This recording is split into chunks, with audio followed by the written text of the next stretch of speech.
My name is Audrianna Dellemann, and today is March 20th, 2026. The time is 3:15 p.m. We are at the Pewaukee VFW. I am interviewing Noah LaPorte, who was born on March 30th, 2004 in Pewaukee, Wisconsin, and is serving in the Navy Reserves and has been for the last 3.5 years. Noah LaPorte is an E5 Navy and has served as a hospital corpsman. This interview is sponsored by the Bell Tower Memorial. So just to start, thank you so much for coming here today. And what did your life look like before going into the military? Yeah, so I feel like my life was like any other like high school kid. I was a track athlete. I did my classes, played video games, all that fun stuff that normal kids do. Um, but I always kind of like knew I wanted to do something more. And with that, like my a lot of people in my family have served, so I kind of just like kind of drew to that. Um, but I feel like, yeah, overall, just average high school student, Yeah. kind of didn't know what he wanted to do. When did you decide that this was the career you wanted to pursue? It was probably my junior year of high school. I had gone to originally the Air Force recruiter and had talked to them about it, and it didn't really click for me Yeah. because I came from uncles in the Navy, grandpas in the Army, and then Air Force as well. So I kind of have like all different Yeah. backgrounds that I could have gone to. And originally I wanted to be a pilot. Um, so I talked to the Air Force recruiter, and it just didn't click, right? Um, and then I'd gone to talk to the Navy recruiter, and I just kind of like I was like, this is what I want to do. And that's kind of I talked to the guy for a little bit, and he kind of guided me the path I wanted to go to. What did the process to become involved look like for you? A lot of paperwork. They tend to overcomplicate stuff, but I think I had signed up in May, and then they shipped me out by July. So it was a very like quick quick turnaround. Because I had to wait until I was 18 to actually sign up, and it was kind of like a surreal experience because like all of a sudden I'm having my graduation party, and then 3 days later I'm on a bus to Great Lakes. That's really quick, like turnaround. Yeah, so it was like it was definitely like shocking, like seeing how different those like lives can change. But it was definitely a fulfilling experience. Why did you decide to become a medic within the military? Yeah, so I've always like loved helping people, and especially my ethos now behind it is like if I'm gonna be fighting alongside like specifically like my Marine buddies, like I want to be able to like do everything that I can to help them. Yeah. You know, because at the end of the day, I personally don't trust a lot of my coworkers, Really? so I wouldn't trust them to save me. So I kind of can be like, I trust my ability to save other people. It kind of like it gives you that purpose of like, I need to be there to like help them. If that makes sense. Yeah, that does make sense. How do you feel that your background growing up in Pewaukee prepared you for military involvement? If I'm gonna be honest, I don't think it helped me very much.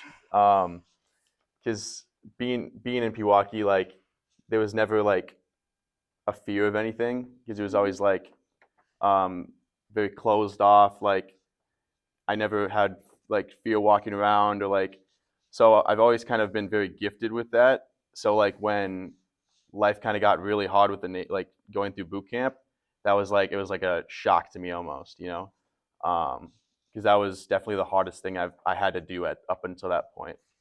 How was your basic training? Um, Basic was it's a mental game, right? They will they're taking you in, they're breaking you down so they can build you back up, right?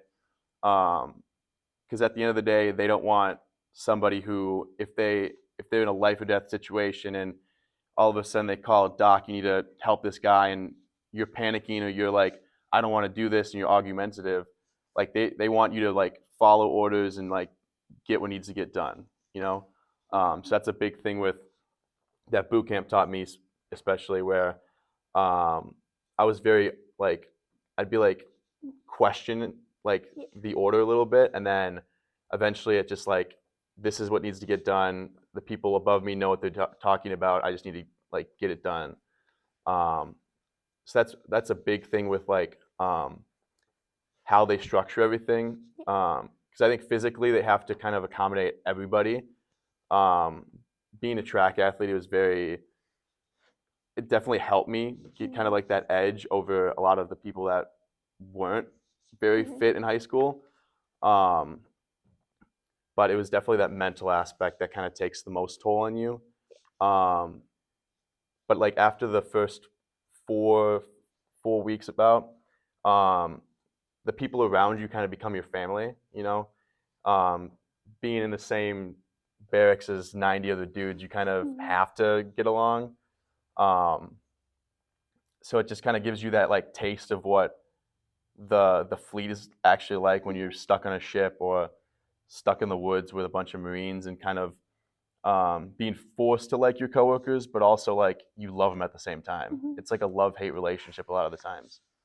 Where was So your basic training and how long was it? my basic, so I had basic and then I had AAT. It's called A school in the Navy, but in other branches they call it AAT. So I spent 10 weeks in Great Lakes, Illinois. Um, that's where they do the basic marksmanship, firefighting, how to moor lines when you're on a ship, kind of just like basic how to be a sailor. And that's where they really build you up to like, this is the military, this is what you have to be in the military.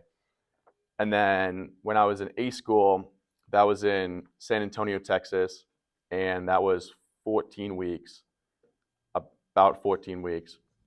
And that's more, instead of getting yelled at constantly, you're more going to class, um, learning your specific job, in my case, being a medic. Um, and you kind of have like that taste of freedom a little bit, where in boot camp you had no freedom. You'd be stuck in doing whatever the drill instructors told you to. But then in core school, it was very like, you'd go to class just like in high school, and then after you're done with class, you kind of had the day to do whatever you wanted to. Um, and I think that was beneficial for a lot of people, because I feel like if we just got like full reins right away, it would have been like everybody would have been doing. They would More have been like, chaotic. yeah, very chaotic. So they do Liberty like stages. So you're stage one. You still wear the military uniform everywhere. You can't go off base, and then after like 4 or 5 weeks, you get stage two, and then that's when you can go off base. You can wear civilian clothes, kind of like that taste of like how to be in the military, but also like be in like the adult world, because a lot of people had never been in the adult world because they've always been either with their parents or kind of like myself, where I just like always had my parents to rely on me to rely on stuff for. So that good transition was a good transition, just to kind of like give me that balance. Yeah. What were the biggest challenges that you faced adjusting to military life? Definitely the getting yelled at aspect. Um, a lot of the times you like, it's hard to see the bigger picture when um, somebody multiple pay grades above you are telling you what to do, and in the moment it seems like, oh, they just don't know what they're talking about, but majority of the time they're either telling you something from somebody even higher, or there's like a bigger picture thing that you're not seeing. Of course, that's not all the time. Sometimes it's not, but for the most part, like there's always that like you are just a small cog in like the bigger picture, you know. Um, which it's a big adjustment, because like everybody, especially when they get out of high school, they're like, they think the world kind of revolves around themselves, and Yeah, a like, lot of like autonomy in their decisions. yeah, and it's like when you're in the military, the world doesn't necessarily revolve around you. It revolves around the mission, and um, I think it takes a lot of people. It took me a long time to kind of adjust to that. But I feel like even in the civilian world, it's kind of helped me just like um, like when I'm at my civilian job, when I see my coworkers and they're like complaining about doing the smallest things, it's like Mhm. in my brain, it's like boss man told me to do it, I'm gonna do it type of Yeah. thing. So that's definitely helped. Like, Your mindset. yeah, and Mhm. like not just the military, but also outside and then in school as well. Mhm. What did you do after completing your basic training? Yeah, so I completed basic, and then I came back to my parents' house basically, because reserves, you do your training, and then you basically go back to your civilian job. Um, and for me, I kind of was like, okay, what's next? You know, I spent like a solid month of like, what do I do next? Because I knew I was going to go to school, but I didn't know what to do in between that time because I had came back in March, so it's too late for the second semester, Mhm. but it was way too early to just hop right into school. Yeah. Um, so that like time period was very difficult to like fill up time, um, especially like because I also wanted to find a Mhm. second job because although the Navy pays pretty well on my Mhm. weekends, it's only those weekends that I get paid. Yeah. So I need something to kind of supplement that, Mhm. especially thankfully the Navy does pay for my college through Mhm. Wisconsin GI Bill, but with all the other like even just like tuition's not like is a very small part of what Mhm. college actual like the expenses are with Expenses. food and housing, like all this extra stuff.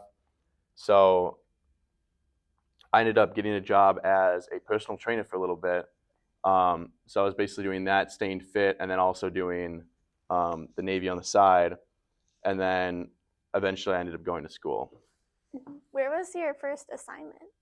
My first assignment I did, it was called um, OCF, and it was in um, New York. So I'm blanking on the where it was, but it was Fort Drum, New York. So that's Mhm. where they have the mountain school for the Army.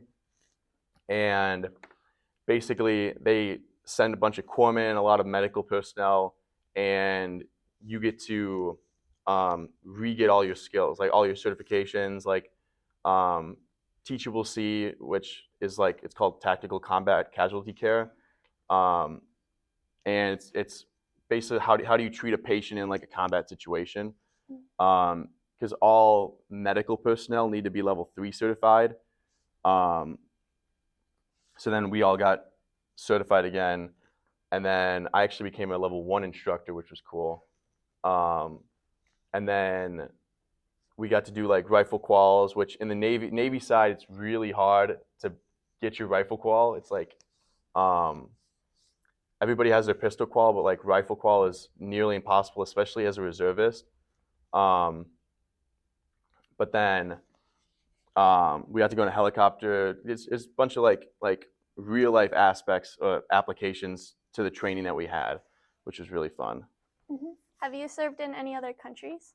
Yeah, my latest endeavor, I went for my AT was Bahrain, because my gaining command, which the gaining command is basically like who owns you as like a reservist, is NavCent. So they are they're like main base is in Bahrain. So all the reservists that kind of lie under NavCent go to Bahrain for the at least they did go to Bahrain for the time being. But so I was able to spend a few weeks there, which was I thought that was a super Mhm. eye-opening experience. Not only being able to see the different culture, but like um, being able to be in a different country was like that was like a big thing, you know. I got to like because I got to go to more than just Bahrain. Like with the flights, I got to go to London, Yeah. Qatar. Like it was Mhm. like not like a vacation for me, but Yeah. it was definitely like an awesome experience. Um, just being able to like go and see this culture, and um, they had a tour on base where they they go to the big grand mosque, and you get to like talk to like people that have lived there their entire life, and they're um, like just talking about the culture. And because I feel like nowadays we kind of when we think of like the Middle East, there's kind of like that negative stigma towards them with everything that's happened. So just like being able to just talk to people and like their big thing is like just because they believe in something different than us doesn't mean they're not like people too. Doesn't mean they're not like, because at the end of the day they think that they're in the right, you know. So they're just trying to survive just as much as we are. So kind of seeing that gave like a new light to the people there, which is super awesome. Just to like to see like the different perspectives. Yeah. What did you like most about Bahrain? The food was really nice. Everything's really cheap in Bahrain, um, especially like shawarma. You can get a big plate of shawarma for like $2 there. Um, but I think honestly the people that I met were huge.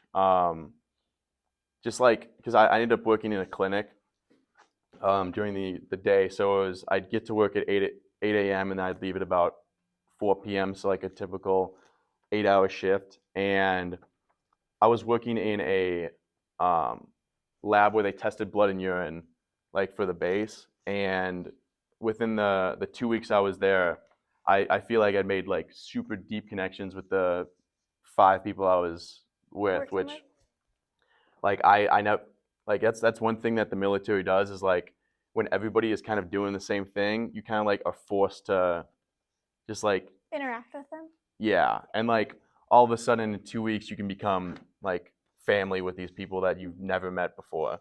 Um, I think it's because like everybody's gone through kind of like the same trauma, so like it kind of brings everybody together a little bit. So there was a few people there that I met that like even now like I'll like text them every once in a while just asking for advice because I like um, me being only 21, like I have not lived nearly as much life as a lot of these people have, and so just like hearing how they have like lived their life and their opinions on stuff is like I feel like super valuable, because like that wisdom you can only get through age, you know, Yeah. and those experiences that I necessarily haven't had. So What did your daily life look like while in Bahrain?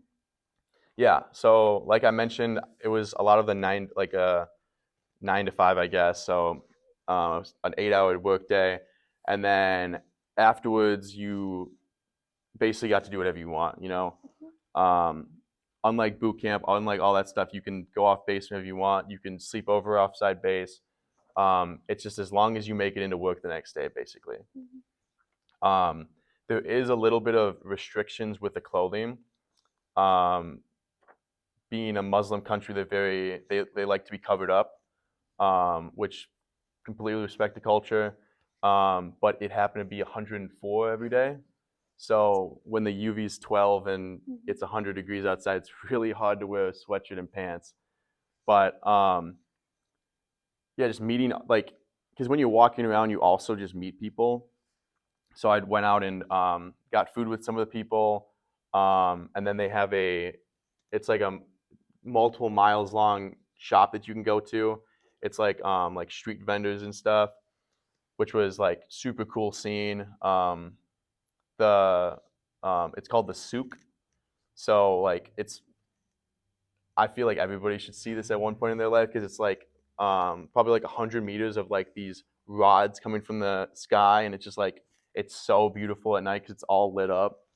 Um, but just like being able to like walk around everything because I had gone to the big mosque that's in like the because I was staying in Manama, so it's like the big mosque that's in the middle, and then I got to go to the museum that they have. Like, got to see a bunch of like cool stuff that um, I wouldn't have had gotten to see if I didn't talk to people.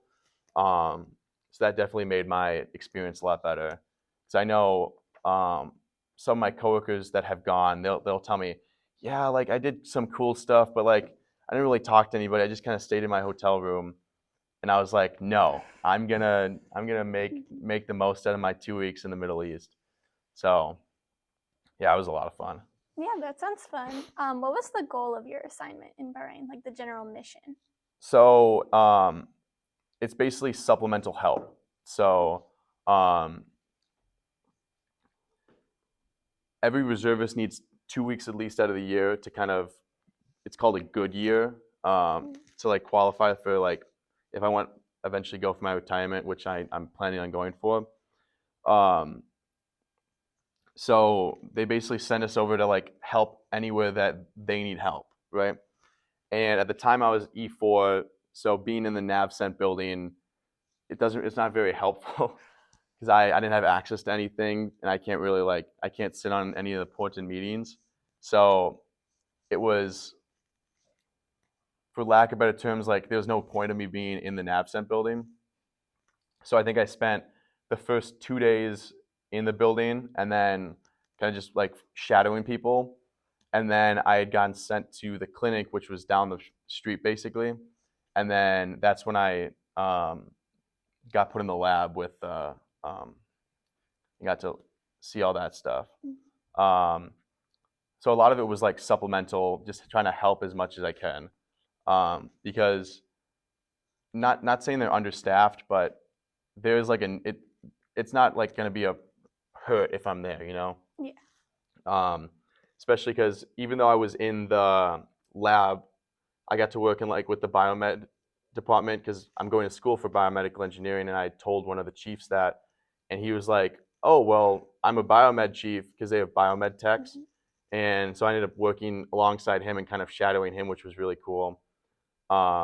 Which was like a bond that I didn't really think I'd get. Um, and then he ended up letting me like hooking me up with a tour of like one of the decommissioned mine sweepers that they're trying to get rid of.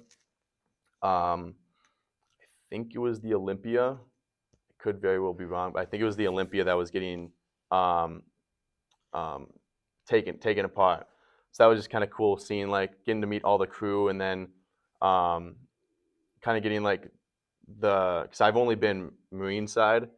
I've never been on like a ship or anything, so getting to see like how they enjoyed it and did not enjoy it was like a great like experience to get.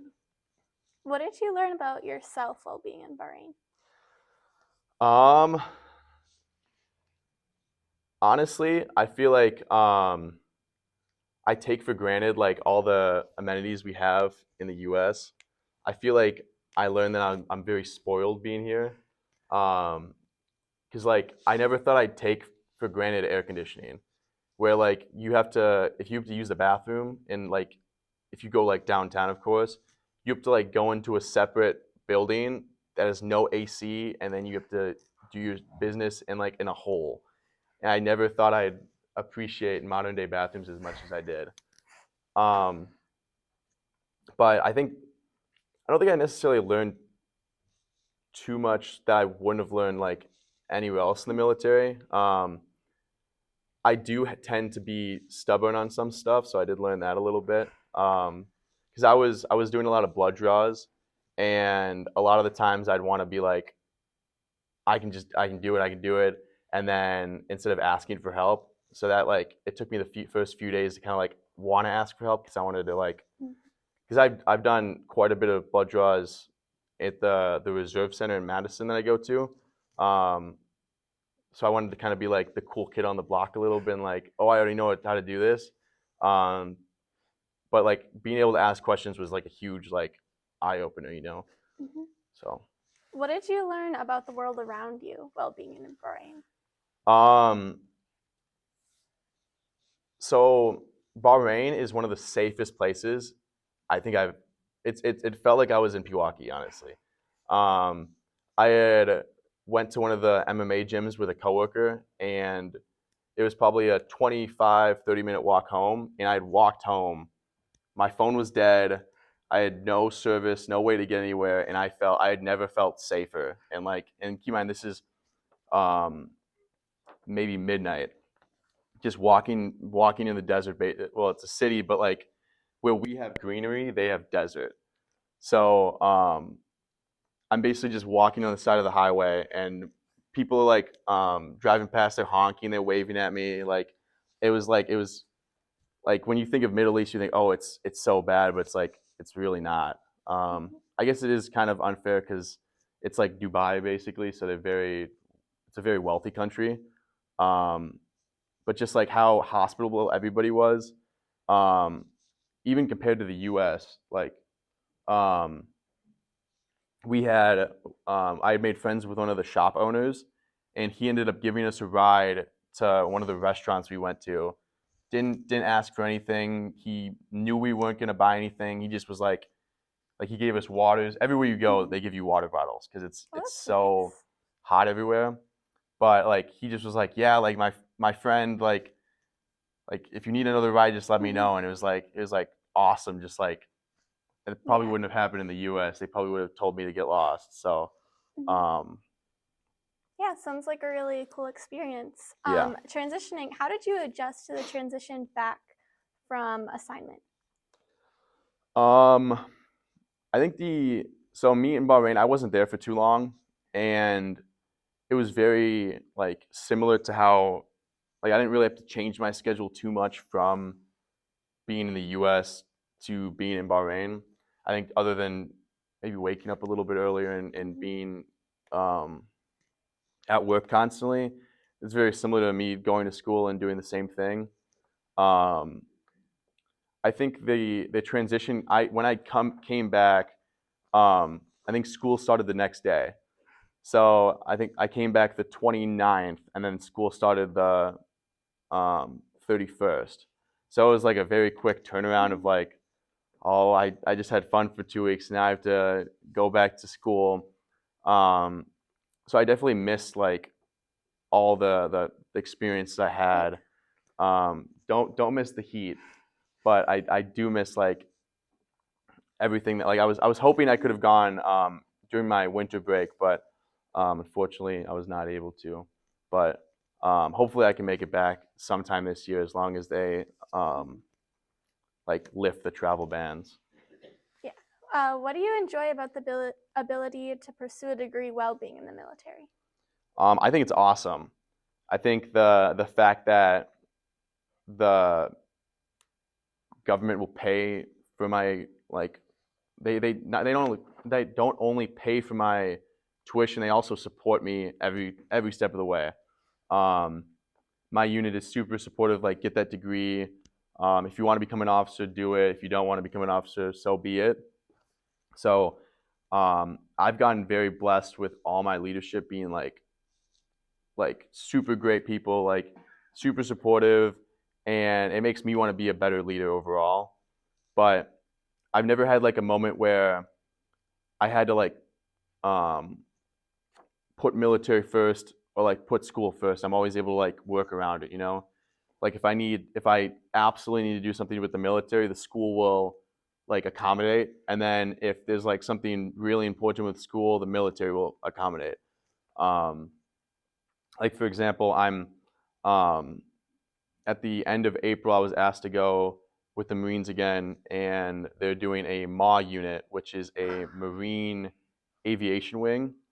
And so I'm like with school, that's like where you're basically getting ready for your finals, and then it's kind of where school kind of picks up. And if I wanted to do that, I would be like completely fine. You know, I could come back and take all the stuff that I need to take still, which is huge. Just being able to do like both, you know, Yeah. that I guess work-life balance is really nice. How will a degree change your role in the military and in your life? So with my specific degree, um, as a corpsman, I could then become a biomed tech. So because the degree would be biomedical engineering. So I would submit my paperwork for it, and then if everything looks good, they would award me the biomed tech. Um, it's called an NES, but it's like an extra school. Um, because as a corpsman, you get like there's multiple different schools you can go to. There's like dental techs, surgical techs, X-ray techs, and there's biomed techs. So I would basically, it's just like an extra few points on my evals. It looks good either way, and um, if I want to get like put into a biomed tech billet, um, I could basically. It just kind of opens up the opportunities I can, and the reenlistment bonuses are really nice. What do you consider to be your most important contribution so far? I think lately, especially being promoted to E5, um, has been teaching, like it's a teaching role, right? Because you start off as like you're the learner, right? You're learning how to do your job. You're learning how to like you're slowly getting that leadership positions, but then you're always like getting ready to teach your replacement, right? So, like even like when I was at E4, I was still like teaching the E3s and the other E4s that didn't really know what they were doing how to do the job that I was doing, right? Because especially in the military, like leadership is a huge like plus. Because not everybody is meant to be a leader. Like sometimes I don't think I'm meant to be a leader, um, but especially being put into the E5 role now, I have like 10 other people that are kind of looking up to me as like um, this is like who I need to like learn from, right? Um, so I feel like that'd be the biggest like contribution that, and it doesn't even have to be like just like corpsmen. Um, like even when I was in with the Marines, I think I taught 53 of them a teachable C class, and just like the big thing they enjoy is like someone who's gonna listen, right? Because like a lot of these guys, they um, like all the people above them are kind of like crapping on them. They're like making them feel like they're not like as heard as they necessarily want to be, and just having like especially a corpsman come and be like, "Hey, this sucks. We're in it together," and like, "How you doing?" Like that's like huge for a lot of them. So just being like that kind of support system for your coworkers is like a big positive. I feel like. As a final thought, what message would you like to leave for future generations who might see and hear this message? I think it's one of those like if you're on the edge of doing it, just do it. Um, there's no, I haven't seen the negatives yet of like joining. I've only seen positives when it comes to like even as like the reserves, just people you meet. Because it's like the saying, it's not about what you know, it's about who you know. And that's like huge for if you want to find a job outside of the military. Um, because like you don't know who or what positions like people are in, and just like talking to people because some people the only thing they want to do is be listened, like heard. So just be like being able to talk to people, not only can I make their day, but it also can like potentially help you out in the future, just like knowing a bunch of people. All right. Thank you so much. So, in closing, this has been an interview of Noah LaPorte regarding his service in the Navy Reserves. My name is Audrianna Dellemann, and the time is 4 p.m. So, thank you so much for agreeing to this interview. And most importantly, thank you for your service. Thank you.